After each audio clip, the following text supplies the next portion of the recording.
Hi guys. This video will show you how to take a screenshot on the Samsung Galaxy A22 without power button or keys. If all the hardware keys of your Galaxy A22 are broken, you can try Assistant menu. To enable Assistant menu, go to Settings.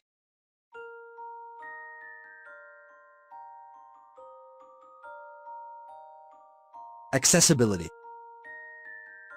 Interaction and Dexterity, and tap on the Assistant menu. A small circle will appear. Tap on Assistant menu options. Tap on Select Assistant menu items. Drag and drop the screenshots in the Assistant menu options. Now open the screen that you want to capture. Tap on the circle. A number of options will appear.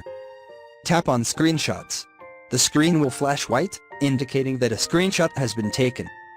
Thanks for watching this video.